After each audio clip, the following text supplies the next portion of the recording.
The military took control in 1962 and has ruled the country with an iron grip ever since. Caught in the middle are Myanmar civilians. Ethnic minority communities continue to experience grave human rights violations. Land confiscation, forced labor, internal displacement, extrajudicial killings, and sexual violence. The fundamental conditions in Myanmar haven't changed. The conditions were right. Refugees would go back of their own free will.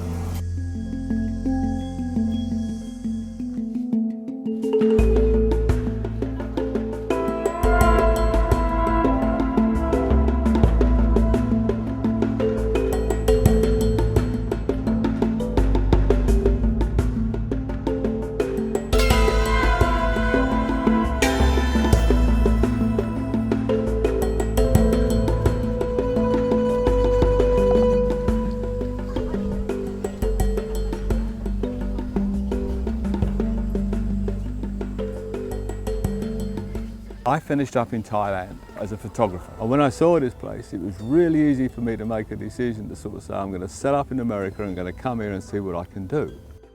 So they're trying to clear a path. That used to be a road there, it's gone now, and they're trying to clear enough space here and push all this back far enough to bring all this other stuff in.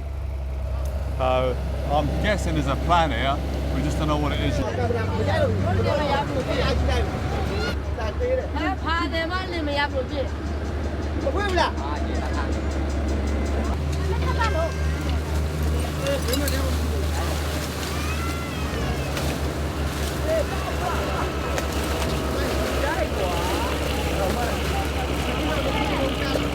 They came here because they couldn't survive in Burma.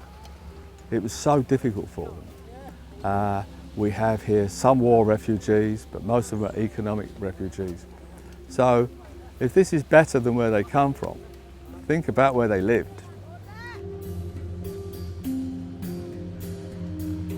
I was in a very privileged position where I'm retired. I have a little bit of my own money to one side, also still independent. And as we get older, we could go golf or play bowling, but there's so much more you can do. So, start of my day is I go and get breakfast with my friend Dave, and then I always have a shopping list of some kind. So it could be torches or batteries, knives, different types of medicine, special food for some of the elderly that are struggling, or fruit. So I'll spend as much of the morning shopping, and I actually hate shopping.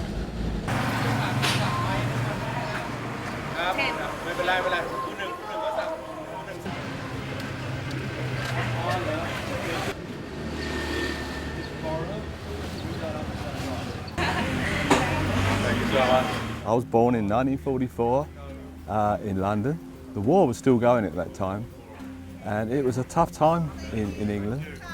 Unlike a lot of kids, I actually didn't go to school.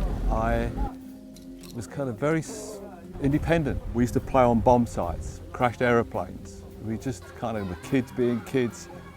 Obviously, we didn't know where we were. We didn't know we wasn't getting candy, we wasn't getting this. It didn't make any difference. I was a bit wild, always running around, almost out of control. But always a good kid, as these kids, they're really good kids. It's given me an edge, I think. It's given me a lot of understanding. Everyone knows PC. She's only 10, but she's our actually main interpreter on the garbage dump. Monday, 100. There's 400 people live here. She knows everyone.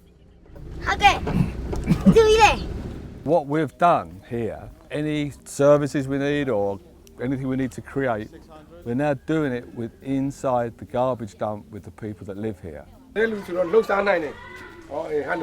We sit down with the head man, PC's mum, and we talk. We don't say you need this. We have to listen to what they feel they need. In a ration for people, she's willingly to help. Okay, she can be boss. She can take control. We have 2 community centres now. The community centres are so important because before we had that, there wasn't any central place. We have a kitchen here. A short while ago we had a bad flood. The kitchen could create 200 meals a day. It only had to do it for a few days, but it was really important to the people that had no food. We work with the community, we've made a difference. The first 2 years, babies were sick, everyone was sick. They had no clean drinking water. So I put in a big tank, 2,000 litre tank of fresh water. We now have 6. Sickness went away. But wherever there's an action, there's a reaction. 6 water tanks at 2,000 litres a time have to be filled every week. It's constant. You can't put water in one day and take it away the next. No water. Let's find out what's going on. The other people from the side also, because they are not get water, so they just come here and get water. Okay. In Mae Sot and in the area here, we have about 100,000 refugees from Burma. And they're in refugee camps, and some have been there for 20 years. What I really admire and love about these people is they work. They're earning money. They can't always earn enough, and it's a difficult life, but they are working. These are the tools they use for scavenging through, and the tips break and they get blunt, and so it's difficult to get the stuff out, so I help out with these knives. A lot of people don't realise that these people work all through the night because the garbage comes in all through the night, and if you want the best pickings, you better get up and get out there.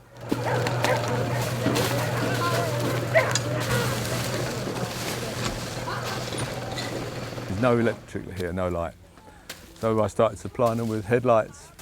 So now they've got headlights and sickles. The lights have given them some safety elements there, plus they can see what they're doing. The knives, obviously they need to work. Put a pair of boots on. It means they're safer and they can earn more money.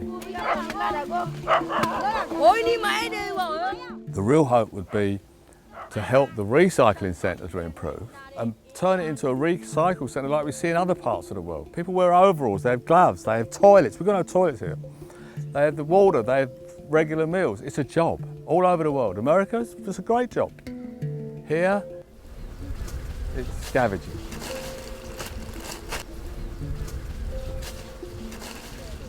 Because they're working here, that's their biggest asset. If they stop working, there's no reason for anyone to let them live here.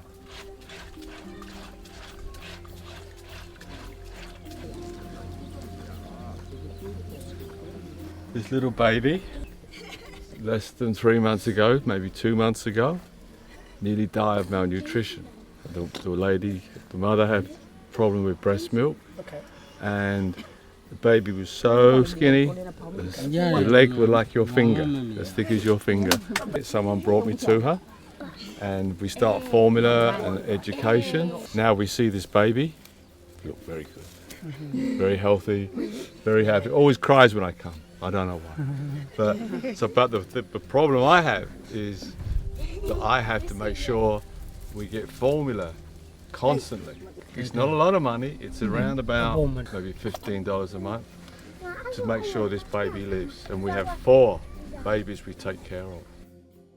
We've had babies die here only because we didn't know they were in bad shape. We've had old people in terrible shape. So this lady had cataract in her eyes.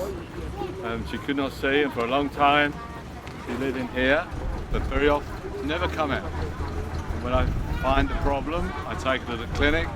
My friend Frank, who's an eye surgeon, he fixed the cataract, and within 3 weeks you see her out. The clinic runs are really, you never know how many you're going to do, but it always seems to be at least 5 times a week. Going up to the school, we have some patients waiting there for us. We know that because the science teacher at the school, Dean, he's a kind of an ears and eyes, and they know that they can go to him to call me to come and get them for the clinic run. Jesus wept, there's a lot of them. So 1, 2, 3, 4. So she'd like to go to the clinic, Yes. just to get her checked Yes. out. Yes. Okay, and the man that beat her, gone? We're not bad at finding. No. Well, we need a bigger truck again. So we'll go in here. Okay. So we've got an ear infection, a finger infection, a lady that's been quite badly beaten up, and a couple I'm not sure of. So we're now driving to the clinic. We drop off the patients, and then when they're ready, we bring them back. Okay, you know where to go? Over there? Over there? You know where to go?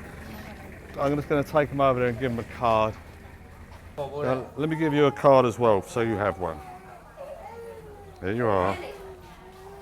Okay, thank you so much. Okay, I won't be long, I'll come back. When I first come here, there were so many really serious medical issues. So I guess the upside is it's something that was very much needed. And so we're filling that gap. So we're just heading back from the clinic, then we're going to be delivering out bags of rice.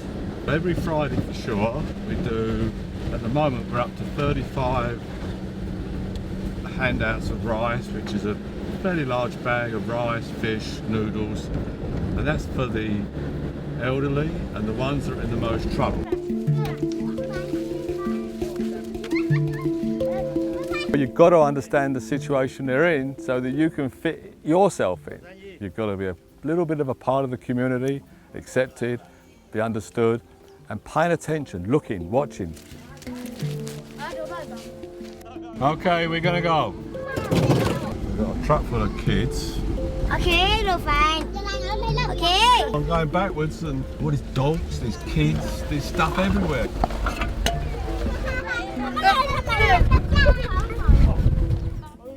We're dealing with extreme poverty here. This is so much better than it was, but it's still got a long way to go.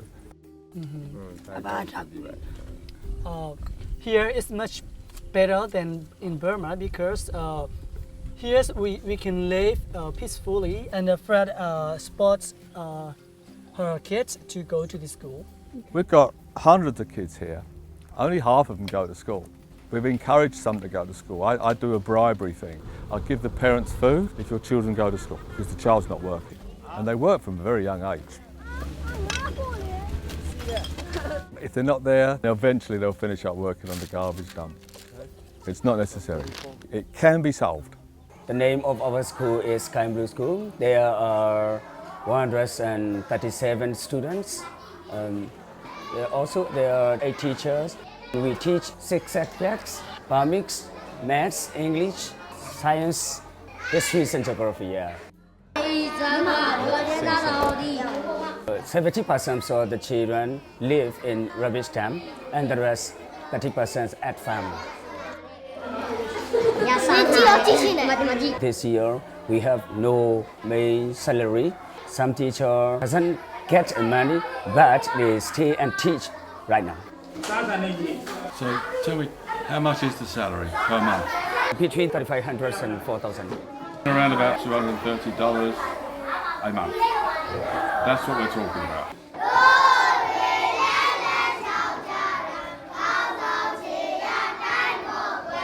The school has got so many problems right now because of the funding. If that school goes away, they're not going to school.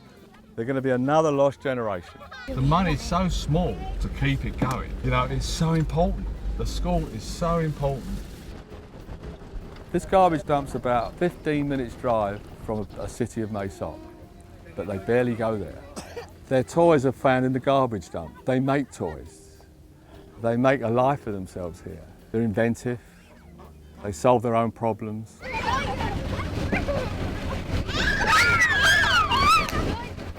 So what's happened is they've become like a subculture. They don't get to go out and play in the city. They play here. Everything's here. So I've started taking them to the park. I could see their changes. They were playing together. They were expressing themselves different. Today's a special event day where we're taking PC's mum shopping to get some stuff for the shop, but we're also taking some of the kids to what they call the flower park. It's a great little park. It's a science park. We take them there. It's very safe for them, and they go nuts. I mean, it's a big deal, you know, they get dressed up, they look wonderful. Play is expression, it's a release, it works. Should go park, park, park. They're becoming aware of their world outside of the garbage dump. So they're getting exposure to different things, which is, I've seen it help them to think different things. The park's been a wonderful experience. There's no green grass here. When they found green grass in the park, they go nuts. I think in most cases it only takes one person, especially to start something. Everyone can make a difference. What do you see as your future? It's here. I've got no desires to do anything else. I like what I do. Bye-bye. Whether it be Darfur, Myanmar, or the Swat Valley, or some as yet unknown crisis, mass migrations will be a feature of our future, and we must adjust to this looming reality.